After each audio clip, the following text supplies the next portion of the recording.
अगर देखोगे तो it's been taken care from 2015 से, changes in the educational policy which is very important, which is was suppose to take place.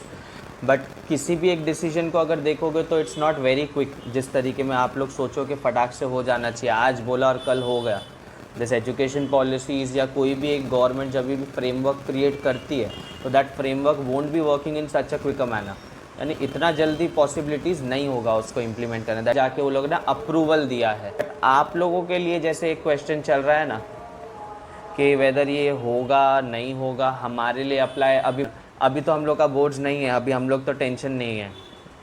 तो ये सारे मिसकम्युनिकेशंस बच्चों के साथ में हो रहे हैं, it is with y'all guys as well as 10th standard के बच्चे, इवन जो भी बच्चे अभी पढ़ाई कर रहे हैं उन सब के साथ में। तो एक्चुअली अगर देखोगे तो this is going to get implemented from the year 2021 and 22। This is the capping from when this will start. But आप लोग अगर देखोगे तो इसके पहले आ जाते हो, दिस इज़ 20 एंड 21, यानी कि ये फ्रेम में आप आ रहे हो, इसके बाद से ये पॉलिसी इम्प्लीमेंट में होगा। बिकॉज अप्रूवल मिलना और इम्प्लीमेंट करना दोनों अलग चीज़ें हैं गवर्नमेंट के साइड से, समझ में आया? तो ये अप्रूवल मिला है, इम्प्लीमेंट नहीं हुआ है। Implement would be in the year 2021 and 22, that is 2021 आपके बाद वाले जो बच्चे हैं उनके लिए इम्प्लीमेंट होने वाला है। और फ्रेमवर्क बहुत अलग तरीके में फंक्शन करने के लिए लिया है, आई गेस काफ़ी सारे जन को मालूम भी होगा। Tell me. होपफुली तुम लोग अभी इस साल लास्ट हो गए, बराबर है, बट अभी हाँ ठीक है, बट अभी तुम लोग के साथ क्यों ऐसा, मतलब क्या अभी तुम ऐसा थोड़ी है, तुम लोग के साथ क्यों ऐसा, it's not in that manner. जैसे मैंने बोला अब 2015 से चल रहा था, तो अब 2015 से चल रहा है तो समझो ना कि 2015 से अभी आके फाइनली हुआ, तो वो बहुत अच्छी चीज़ है। अब पॉलिसीज़ को रीफ्रेम करते रहना, अप टू डेट करते रहना is as good as what you keep your mobile updated. जैसे ही नया आया मोबाइल के अंदर में, अगर देखोगे मोबाइल के अंदर में कोई आपका ऐप्स को जैसे अपडेट करते रहते हो, it is in the same manner. App हर हफ्ते में अपडेट होता है, यहाँ पे 15-20 साल में होता है, समझ में आया? जब कॉन्स्टिट्यूशन फ्रेम हुआ था, तो कॉन्स्टिट्यूशन फ्रेम होने के बाद अगर देखोगे तो it was very much clear, it was very specific that these framework should be kept on updating, update होते रहना चाहिए। बट जो कि 86 के बाद में हम लोगों ने नहीं कर पाए। एजुकेशन पॉलिसीज़ के अंदर चेंजेस आना चाहिए था जो नहीं आया रही है, बट अभी तक वो चीज़ नहीं हो पाया। तो ये चीज़ अब आके हुआ है तो वेल एंड गुड, देर से ही सही, बट कुछ तो अच्छा आया। अभी मैं आप लोगों को पूछूँ, अभी आप लोग 12th में हो, बट 11th में किस किस ने सीरियसली पढ़ाई किया, इज़न्ट इट? तो ये सारी चीज़ें हैं जिसको लेके वो लोगों ने पॉलिसीज़ फ्रेम किया, और ये बोर्ड्स का पैटर्न जो है उसको साइड किया है। क्योंकि बोर्ड्स का मतलब बच्चे लोगों के हिसाब से क्या हो जाता है कि जहाँ पर अगर देखोगे तो बच्चा बाकी एजुकेशन जो लेना चाहिए था उसको छोड़ देते हैं, सिर्फ और सिर्फ बोर्ड्स के टाइम पे ही फोकस करंटली एग्जिस्टिंग में हो। तो that is the deep negative part of this. But अभी ये चीज़ हटने से क्या हो गया है, अभी आप लोगों का पोस्ट ग्रेजुएशन आ जाएगा। दैट मीन्स अभी आप लोग जिस तरीके में पढ़ाई करने जा रहे थे, दैट मीन्स अगर ये पैटर्न नहीं आता तो आप लोग 13, 14, 15 3 साल पढ़ाई करते, बैचलर्स का डिग्री लेके चले जाते, डिफरेंट स्टोरी हो जाएगा। बट अगर नॉर्मल, अगर मैं जैसे आपको बोलूँ कि 12th के बाद में आप लोगों को कॉमर्स के अंदर ही नंबर ऑफ़ थिंग्स आ जाती हैं, इज़न्ट इट? जैसे बैफ हो गया, बीबीआई हो गया, बीएमएस हो गया, बीकॉम हो गया, ये अलग अलग स्ट्रीम्स आ गए हैं। बात करूँ तो सिर्फ और सिर्फ टोटल फोकस आपका फाइनेंशियल पार्ट पे आता था, मैनेजमेंट बोले तो सिर्फ मैनेजमेंट पार्ट पे फोकस होता था। But there are possible chances ना कि बच्चे को दोनों जगह पे थोड़ा थोड़ा इंटरेस्ट होगा। तो अभी ये पॉलिसी फ्रेम करने से बेनिफिट ये हो गया कि आप दोनों जगह पे वर्क कर सकते हो, और इन फ्यूचर में जाके आपको जिस चीज़ में बेटर लग रहा है you can go with that. तो बच्चे को सारी नॉलेज भी मिल रही है, और उसको जिस चीज़ के अंदर में परस्यू करना है अपना करियर, वो कर पाएगा। You can choose the specialization ना, बाकी चीज़ें भी रहेगी। बिकॉज इकोनॉमी समथिंग, सिर्फ और सिर्फ इकोनॉमिक्स अगर बोलोगे तो इकोनॉमिक्स सिर्फ इकोनॉमिक्स के ऊपर डिपेंडेंट नहीं है ना। अगर इकोनॉमिक्स को देखोगे तो that is related to money, that is related to businesses. वो सब चीज़ को समझने के लिए फाइनेंस को भी समझना ज़रूरी है आपको। तो हर एक चीज़ एक दूसरे से इंटरलिंक्ड है। At the end you would be getting your specialization done in one part, but उसके साथ में जो चीज़ें लिंक्ड है वो भी आप पढ़ोगे धीरे धीरे। एज अ कोर सब्जेक्ट आप इकोनॉमिक्स ले लिया, बट बाकी सब्जेक्ट्स भी धीरे धीरे लाइंड अप रहने वाला है। तो वो चीज़ें रहने वाली हैं तुम लोग के लिए। देखो एक बात समझो ना, जब ये ऑलरेडी ये करिकुलम ईयर आपका चालू हो चुका है, अब चालू हो चुका है, उसके बंदर बीच में इतना बड़ा रिफॉर्म नहीं ले सकते हैं कोई भी, ये बात समझो। ये ऐसा बात हो जाएगा यानी कि आपको ट्रेन के अंदर धक्का मार के चढ़ा दिया, आपने टिकट लिया था रिजर्वेशन का, आपको ट्रेन में चढ़ा भी दिया और आप लोग यहाँ से निकल भी गए हो और बीच रास्ते में बोलते हैं ट्रेन कैंसिल करा दिया, आगे नहीं जाएगा। ऐसा वाला सीन हो गया, यानी कि आप लोग ना ही इधर के बचे और ना ही इधर के बचे। तो वैसा गवर्नमेंट नहीं कर सकती है, आपका ईयर ख़राब नहीं होने देंगे। तो वो चीज़ भी समझना है। तो आप लोग के लिए वैसा कुछ नहीं होगा। This year would be functioning in the normal manner that it is been taken place इतने सालों से जो आया है, तो वैसे ही रहने वाला है आप लोगों का। तो कोई चेंजेस नहीं है, तो तुम लोगों को एज़ इट इज़ जैसा है वैसे ही पढ़ना है। तो पहले जैसे 3 साल था, अभी आप लोग को 4 साल। कभी कभी स्कूल्स के अंदर में डांस में पार्ट ले लिया, या ये एक्टिविटी में पार्ट लिया, या रनिंग में आपने पार्ट ले लिया, तो आपको स्पोर्ट्स में कैसे सर्टिफिकेट मिलता है। तो 1 ईयर आपने दिया तो वो सर्टिफिकेट आपको मिलेगा। 2 ईयर कर लिया आपने तो आपको व्हाट वी कॉल डिप्लोमा का सर्टिफिकेट मिलेगा। अगर 4 ईयर कर लिया तो पूरा का पूरा आपको डिग्री का सर्टिफिकेट। नहीं ले सकते हो ना, क्यों नहीं ले सकते हो, बट उसके साथ में जो एसोसिएटेड चीज़ है जिसको in which you are interested with that you will have to take, but over year the counselling would be more important, क्योंकि आपको जब उस चीज़ का गाइडेंस नहीं है तो you have to have a mentor over year जो आपको गाइड करे, जो आपको समझा सके कि क्या होगा, कैसे कर सकते हैं। आप लोग का बोर्ड्स है तो मेक श्योर कि you guys keep your momentum in the same manner, उसमें चेंजेस नहीं आना चाहिए। आपको उसी तरीके में पढ़ाई करना है। बट फ़ायदा ये हो गया पेरेंट्स को इकोनॉमिकल बैकग्राउंड में हेल्प होने वाला है, क्या हो जाएगा।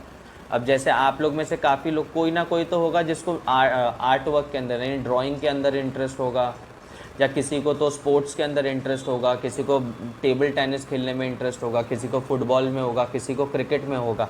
That means parents use to spend this money, यानी कि आपकी पढ़ाई का लाखों रुपए का खर्चा उठा रहे थे और साथ के साथ ये इंस्टीट्यूट्स को अलग से भी पे करने को आ रहा था, क्रिकेट के लिए, इसके लिए, उसके लिए। बट अब क्या हो जाएगा कि ये चीज़ आपके करिकुलम के अंदर आ जाएगा, यानी स्टूडेंट्स का बर्डन कम हो जाएगा। यानी पहले 6 सब्जेक्ट पढ़ रहे थे, साथ में अलग से ये ट्रेनिंग्स ले रहे थे आप लोग, अब यही ट्रेनिंग्स को as a part of subject consider किया जाएगा। दैट कैन बी स्पोर्ट्स में क्यों ना हो आप, ड्राइंग में क्यों ना हो आप, या किसी और चीज़ में क्यों ना हो। तो this would be consider as 6 subject में से एक। एक्चुअल अगर देखोगे तो this pattern is something which is been adapted या एक्सट्रैक्टेड फ्रॉम, आप बोल सकते हो, कैम्ब्रिज यूनिवर्सिटी का पैटर्न। यानी कि मैंने सर्टेन सब्जेक्ट्स चूज़ कर लिए from arts, commerce and science, और मुझे ऐसा लगा कि physics is something which is not my forte, तो मैं क्या करूँगा, टाइम पे मैं फिजिक्स ड्रॉप कर दूंगा। बाद में मुझे मालूम पड़ा मैं केमिस्ट्री में भी अच्छा नहीं हूँ, तो मैंने 10th के आसपास आके केमिस्ट्री भी ड्रॉप कर दिया। फिर finally I will have these 6 subjects जिसके ऊपर में मैं एक बैकग्राउंड में ओवरऑल प्लेट में बैठ के स्टडी करूँगा। डिग्री जो होगा तो वो 6 में से आपको जो चीज़ चाहिए उसमें आप स्पेशलाइजेशन कर सकते हो। तो ये एक फ़ायदा हो जाएगा आप लोगों को। तो पुराने पैटर्न में ये एक नेगेटिव इम्पैक्ट था उसका कि हमको आर्ट्स, साइंस और कॉमर्स 10th के बाद आके मालूम पड़ता था। गवर्नमेंट के एंड से अच्छा डिसीजन है दिस। तुम लोग भी काफ़ी सारे अभी 12th के बाद में जिसको जिसमें जाना है जा सकते हो अच्छे से। It is not compulsory. अगर आपने आर्ट्स लिया है तो सारे सब्जेक्ट आपको आर्ट्स के पसंद होंगे, पॉसिबल नहीं है। कुछ सब्जेक्ट साइंस का भी पसंद होगा, कुछ कॉमर्स का भी पसंद होगा। तो एक अच्छा खासा मिक्स कंप्लीट करके और अपने करियर को आगे बूस्ट कर पाओगे आप लोग। कि अभी जो आप लोग जो पैटर्न पढ़ रहे हो ना, अब आने वाले टाइम में ये पैटर्न बंद हो जाएगा। That is question and answer based pattern would be stopped. अब question and answer based pattern stop होने का मतलब समझो क्या है। इसका एक बहुत अच्छा इम्पैक्ट भी है और इसका नेगेटिव इम्पैक्ट मैं ये बोलूँगा कि बच्चे लोग यूज टू नहीं है इसको। अब ये क्या है समझो, यानी कि पुराने टाइम में आपके हिसाब से एक एग्ज़ाम दिया बोर्ड्स का 12th स्टैंडर्ड, उसमें पूरा मेहनत किया, पास। यानी हर 6 महीना इंपॉर्टेंट है। ये 6 महीना निकला तो फिर 6 महीने का तैयारी, फिर 6 महीने का तैयारी, फिर 6 महीने का तैयारी, यानी पूरा 4 साल एंगेजमेंट रहने वाला है बच्चों का।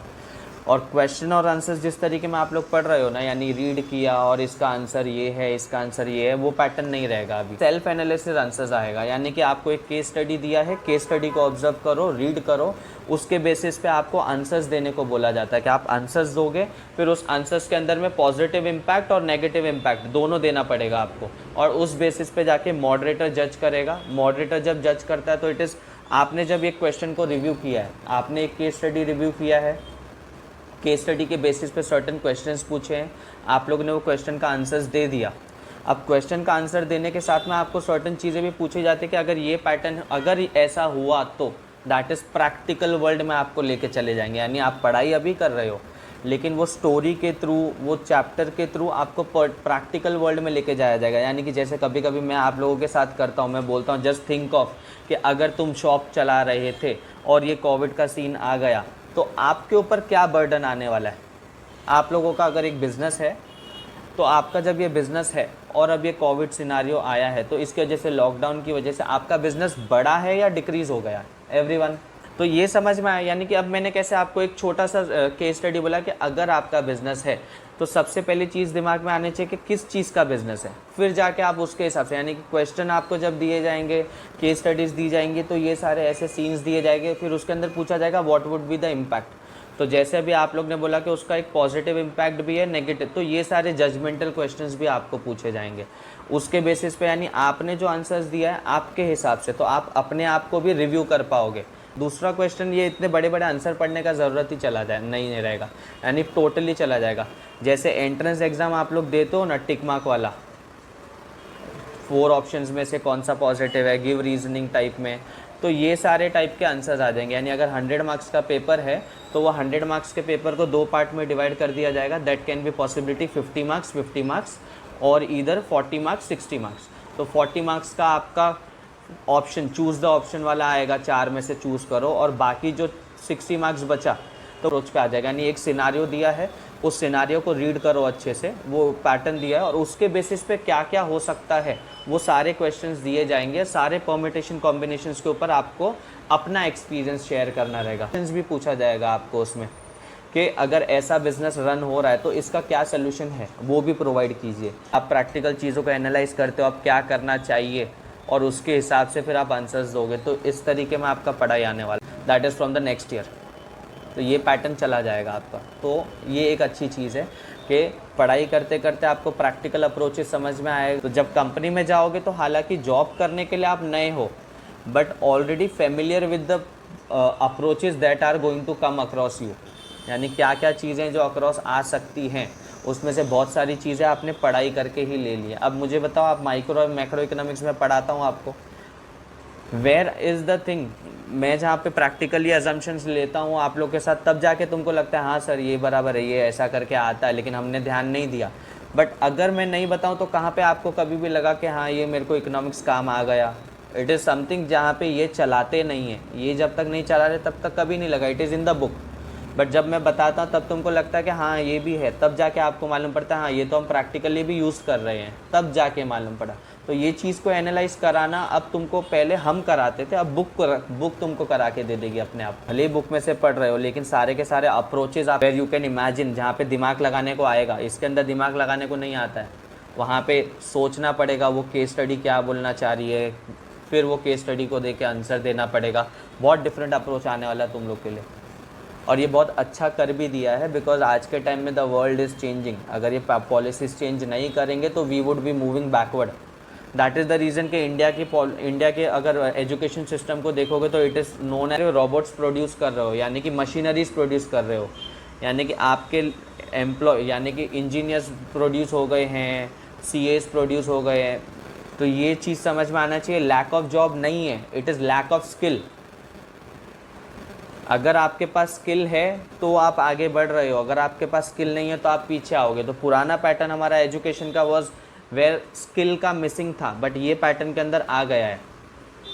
जैसे अगर एक क्रिकेटर है, धोनी को देख लो, अगर धोनी पहले पढ़ाई कर रहा होता और बाद में फिर क्रिकेट खेलता तो आज धोनी को कोई नहीं जानता। बट अभी के टाइम में देखो, धोनी ने स्किल के ऊपर वर्क किया तो उसको दुनिया जानती है, और साथ के साथ पढ़ाई पे भी वर्क किया है, तो दोनों चीज़ें अपने आप आ गई। एंड वे इंसान को ये चीज़ जब तक नहीं समझ में आएगा कि वो अपने स्किल को ऑब्जर्व करे, अपने आप को एनालाइज करे, अपने अंदर क्या खूबियाँ हैं, और उसके हिसाब से आप परस्यू नहीं कर पाओगे तो इन फ्यूचर बेयर मिनिमम आप लोग सर्वाइव कर पाओगे। This is the point of time where you should be able to analyse yourself. Are you a good reader, are you a good writer, are you a good speaker, are you a good sportsman, what you are, तुम्हारे अंदर क्या quality जरूरी है। और अभी के time में ये स्किलफुल अप्रोच लिया है, बहुत अच्छा चीज़ किया है कि अगर आप अपने टैलेंट को नहीं जानोगे तो आप पीछे रह जाओगे। समझ में आया? अपने आप को एनालाइज करना, अपने आप को जानना और अपने आप को फिर आगे लेके जाना इज़ टोटली डिफरेंट अप्रोच। ये चीज़ ऐसे हो जहाँ पे अभी 12th कंप्लीट हो रहा है, 12th में हो, बट 12th में आप आए कैसे हो? मैंने वेरी फर्स्ट डे आप लोगों को जब पूछा कि कौन आर्ट्स के अंदर में क्यों आया है, मुझे ये बताओ। तो सम सेड कि मेरे को कॉमर्स हार्ड लग रहा था या साइंस मेरे को हार्ड लग रहा था, साइंस में कर नहीं सकता। किसी को पूछो कॉमर्स वाले को तो व्हाट दीज गाइस से कि साइंस बहुत हार्ड है। आर्ट्स मेरे को ऐसा लगता नहीं है फ्यूचर ग्रोथ है उसके अंदर, इसलिए मैंने कॉमर्स ले लिया। तो what you all guys are doing, जो सामने वाले ने किया, दैट मीन्स जो पेरेंट्स लोगों ने किया है या सोसाइटी जो कर रही है उसी चीज़ को आप परस्यू कर रहे हो। That is actually wrong. तुमको समझ में आना चाहिए कि तुम अपने आप को एनालाइज नहीं कर रहे हो। अगर इस किसी के अंदर इतनी भी चीज़ है तो वो इतने से ही ग्रो हो सकता है। लुक एट द प्लांट, एक इतना सा सीड छोटा सा ज़मीन में डालने पे इतना बड़ा हो जाता है कि सबको फ्रूट भी दे रहा है, फिर फर्नीचर भी उसमें से बना के ले रहे हैं फ्यूचर में। यानी जिंदा है तभी भी मदद कर रहा है, मरने के बाद भी लोगों को मदद कर रहा है। तो दैट इज़, जब एक झाड़ एक प्लांट ऐसा काम कर सकते हो तो बीइंग अ ह्यूमन हम क्यों नहीं कर सकते हो। तो दैट इज़ समथिंग कि जहाँ पे बच्चे लोगों को नहीं समझ में आता है कि 12th ले लिया, 12th क्यों लिया, 12th में आर्ट्स क्यों लिया, 12th में कॉमर्स क्यों लिया, 12th में साइंस क्यों लिया, नहीं मालूम पड़ता है। और पेरेंट्स का ऐसा है कि हमने कॉमर्स लिया है, हम जॉब को लेके परेशान है, हमारा बच्चा नहीं परेशान होना चाहिए इसलिए हम बच्चा साइंस लेना चाहिए। एवरी अगर फॉरेनर्स को देखोगे यार एजुकेटेड, बट दे अगर उनको देखोगे तो हमारे जैसा पुस्तकी पंडित नहीं बनते हैं। These guys are educated in the specific field, जो आज से काफ़ी साल पहले हम भी परस्यू करते थे। व्हेन दिस अभी जो पैटर्न चल रहा है ना आपका, हम लोग क्या बोलते हैं, कॉन्वेंट पैटर्न जिसको बोलते हैं। The pattern in which you all guys are studying is known as convent pattern. Before this convent pattern 200 साल या 400 साल पहले की अगर मैं बात करूं तो 400 साल पहले ये कॉन्वेंट पैटर्न नहीं था। 400 साल पहले गुरुकुल पैटर्न था। गुरुकुल पैटर्न का मतलब मालूम है, एक एग्जाम्पल दूँ अगर आपको, तो आप में से किस किस को भीम पता है, किस किस को अर्जुन पता है, अर्जुन के बारे में सुना है, सब ने सुना रहेगा, isn't it? तो these guys used to work in this pattern। समझ में आया, जिसको गुरुकुल पैटर्न बोलते हैं। इंडियन लैंग्वेज में इसको गुरुकुल पैटर्न बोल सकते। तुम लोग यंगस्टर्स हो, मैं हमेशा तुमको बोलता हूँ कि जॉब के पीछे मत भागो, अपने ऊपर वर्क करो। अपने ऊपर वर्क कर लिया तो ऑटोमेटिकली जॉब तुम्हारे पीछे भागेंगे। 1 मिनट देना मेरे को, ज़रा पानी पी लूँ मैं। आप लोग का स्लैब चेंज कर दिया, जहाँ पे अभी आप लोग को पहले नर्सरी जूनियर प्री प्राइमरी हम लोग बोलते थे, अब उसी के साथ में फर्स्ट और सेकंड को भी ऐड कर दिया। ठीक है, फर्स्ट और सेकंड को भी उसी में ऐड कर दिया। फिर सेकंड से लेके आपका सेकंड, थर्ड, फोर्थ, ये 3 साल का एक पैक बना, कैपिंग बना दिया। ठीक है, अब ये 3 साल के अंदर में देखोगे, अब फर्स्ट से लेके that is nursery, junior, senior, first and second, बराबर। फिर उसके बाद में अगर देखोगे तो थर्ड और फोर्थ और फिफ्थ ये 3 साल को एक बना दिया है। ये 3 साल को एक बना दिया है। ठीक है, फिर फिफ्थ के बाद में आप जाओगे तो सिक्स्थ, सेवन्थ, एट्थ, ये एक स्लैब क्रिएट कर दिया है। फिर एट्थ के बाद से कम्स द टाइम जहाँ पे आप 11th में जाके जो सब्जेक्ट्स चुनते थे ना, आर्ट्स ले लूँ, साइंस ले लूँ, कॉमर्स ले लूँ, 8th कवर करने के बाद that is 6th, 7th, 8th हो गया। 8th के बाद 9th में आ गए तो 9th, 10th, 11th इस तरीके में, और 12th, ये पूरा का पूरा ऐसे करके आप जाओगे। 9th, 10th, 11th, 12th इस तरीके में पूरा आप ले लोगे। और जिसके अंदर आपको सब्जेक्ट्स चूज़ करने के लिए मिलेगा, that would comprise of your all the 3 streams as well as other activities also. Nursery हो गया, जूनियर, सीनियर, फर्स्ट, सेकंड, ये 5 साल को फाउंडेशन बोला जाएगा। यानी कि यहाँ पे आपको पूरा बेस क्रिएट करा जाएगा, रीडिंग, राइटिंग, ये सब चीज़ कराया जाएगा। फिर उसके बाद थर्ड, फोर्थ और फिफ्थ वुड बी जहाँ पे आपको लैंग्वेज के ऊपर फोकस कराया जाएगा। That means if you want, क्योंकि अभी के टाइम में देखोगे तो वर्ल्ड वाइड में English is something which is been asked for, but इसके अलावा अगर देखोगे तो English is been asked for मतलब वो बाहर वालों की प्रायोरिटी है। हमारे कंट्री का प्रायोरिटी क्या है, दैट कम्स द फर्स्ट। यानी कि हम जब पढ़ा रहे हैं तो ये जैसे मैंने आपको बोला कि ये जो एजुकेशन सिस्टम था कॉन्वेंट सिस्टम है, and convent system is something which was brought by Britishers. आपके इंडियन पैटर्न नहीं है। इंडियन पैटर्न के अंदर देखोगे तो हमारी मातृभाषा, हमारा particular language should have more importance. The reason है, उसका एक रीज़न है, बताओ क्या, कि आपको जब कॉन्वेंट का पढ़ाई करा रहे हैं ना तो वो मेंटालिटी सामने वाले का बनता है कि you would B one of those who would go outside, बाहर जाके जॉब करोगे, बाहर जाके काम करोगे, यानी सारी चीज़ें बाहर के हिसाब से हो रही हैं। तो हमारे इंडिया में कब एम्प्लॉयमेंट जनरेट होगा? तो ये जब एजुकेशन के अंदर में यानी लैंग्वेज के ऊपर फोकस किया जाएगा तो you would be good with Marathi, Hindi, ऐसे करके। तो जब इस चीज़ में आप डेवलप हो जाओगे तो ये चीज़ समझ में आना चाहिए कि जब इस चीज़ में आप डेवलप हो जाओगे तो क्या होने वाला है, आप फॉरेन कंट्री ट्रैवल करने का नहीं सोचोगे, बट आप अपने ही कंट्री में कुछ ऐसा करना चाहोगे कि फॉरेनर्स आके यहाँ जॉब करें। फिर तो उस वजह से एक बेस आपका स्ट्रांग होना चाहिए विद द लैंग्वेज। फिर उसके बाद में अगर देखोगे तो आपका 3 साल आ गया, दैट इज 6, 7, 8, ठीक है। 6, 7, 8 को मिडिल कंसिडर किया जाएगा आपका, जहाँ पे आपको ओवरव्यू सारी चीज़ों का मिलेगा। फिर जहाँ ओवरव्यू मिला है, फिर वहाँ से आपको फिर 9th और 10th और 11th और 12th, 9th 10th 11th 12th, ये 4 साल हो जाएगा, 4 और 4। तो ये 9, 10th, 11th, 12th के अंदर में क्या होगा, जहाँ पे आप आर्ट्स, साइंस, कॉमर्स और अदर एक्टिविटीज़ को लेके आपको जो चीज़ परस्यू करना है, वो सब्जेक्ट्स, जैसे 6 सब्जेक्ट आप पढ़ते हो तो उसमें से 6 या 8 सब्जेक्ट कंसिडर किया जाएगा। फिर धीरे धीरे 9th में मुझे लगा फिजिक्स हार्ड है, मैंने एक ड्रॉप कर दिया। फिर मुझे लगा 10th में आके केमिस्ट्री हार्ड है, I would drop that also. ऐसे करके फिर मिनिमम 6 बेयर मिनिमम सब्जेक्ट्स आप लोग परस्यू करोगे, that would go till 12th। फिर वो 6 सब्जेक्ट में से आपको मालूम है कि ये 6 सब्जेक्ट में से मैं हिस्ट्री में बहुत अच्छा हूँ, तो 12th के बाद में 13, 14, 15 ऐसे करके ये 4 सब उसी स्पेसिफिक सब्जेक्ट को लेके मास्टरी कर सकते हो। समझ में आया? फिर उसके बाद में 4 साल और अगर दिया तो पीएचडी हो जाएगा इन हिस्ट्री, पीएचडी हो जाएगा इन हिंदी, पीएचडी हो जाएगा इसमें, पीएचडी हो जाएगा इन इकोनॉमिक्स, ऐसे। तो automatically professionals would develop from our country, जो पुराने टाइम में नहीं हो पाता था बिकॉज ऑफ अर्लियर बहुत सारे तामझाम थे। तो ये चीज़ें फ़र्क होने वाली है ये स्लैब्स। और स्लैब्स का नाम भी सिंपल दिया हुआ है, दैट कैपिंग जो फर्स्ट बोला till 2nd standard, that is your foundation. फिर आपका 5th स्टैंडर्ड तक इज़ योर क्या है उसका प्रिपरेटरी बोलते हैं उसको। फिर 8th स्टैंडर्ड तक आपका मिडिल लेवल कंसिडर किया जाएगा। फिर उसके बाद 12th तक आपका सेकेंडरी। और फिर 12th के बाद में आप जब आगे परस्यू करोगे तो that would be your degree.